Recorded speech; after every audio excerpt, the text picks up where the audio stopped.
Hello everyone, welcome to Tindamra. 300 రోగాలకు పైనే చెక్కు పెట్టే మునగాకుతో టమాటా వేసి పప్పు టేస్టీగా ఎలా తయారు చేయాలో చూద్దామండి. ఈ పప్పు చాలా రుచిగా ఉంటుంది, హెల్త్ కూడా చాలా మంచిదండి. మా వీడియోస్ని మీరు తప్పనిసరిగా లైక్ చేయండి, షేర్ చేయండి, సబ్స్క్రైబ్ చేయండి, పక్కన బెల్ ఐకాన్ క్లిక్ చేయండి. ఒక కప్పు కందిపప్పు తీసుకుని 2-3 సార్లు బాగా కడిగి ఒక గంట పైన నానబెట్టుకోవాలి.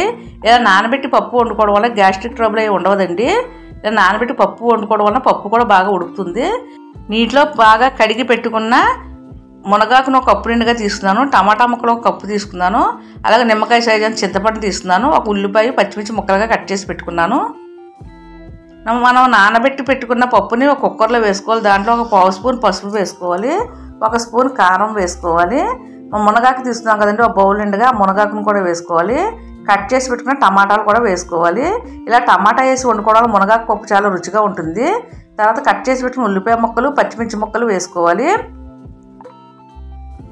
తర్వాత ఈ పప్పు పైన 1 స్పూన్ నూనె వేసుకోవాలి.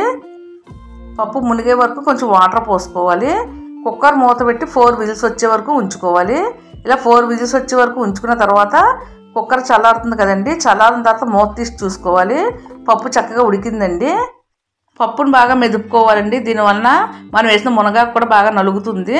పప్పుని బాగా మెదుపుకున్న తర్వాత పోపు పెట్టుకోవాలండి. పప్పు హెల్త్కి చాలా మంచిదండి.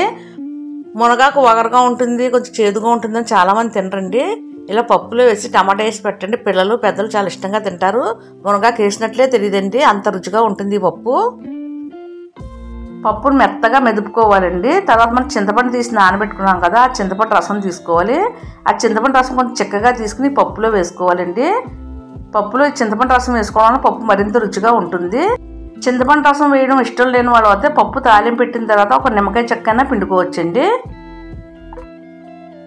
ఈ పప్పులోని సాల్ట్ వేసుకోవాలండి. సాల్ట్ అంతా పప్పులో బాగా కలిసేలా కలుపుకోవాలి. ఉప్పు వేసిన తర్వాత ఒక 2 నిమిషాలు పప్పును బాగా ఉడకనివ్వాలి. సాల్ట్ సరిపోయిన లేదో ఒకసారి చెక్ చేసుకోండి. ఇక్కడైతే కనుక నాకు సాల్ట్ సరిపోలేదు, మరి కొంచెం సాల్ట్ని యాడ్ చేసుకుంటున్నాను. సాల్ట్ ఎప్పుడు మీ టేస్ట్ తగ్గట్టుగానే యాడ్ చేసుకోవాలి. తర్వాత స్టవ్ ఆఫ్ చేయాలండి. తర్వాత పక్కన స్టవ్ పైన చిన్న కడాయి పెట్టుకోవాలి. దాంట్లో కొంచెం నూనె వేసుకోవాలి. ఇప్పుడు అయితే మనం పప్పు తాలింపు పెట్టుకుందామండి.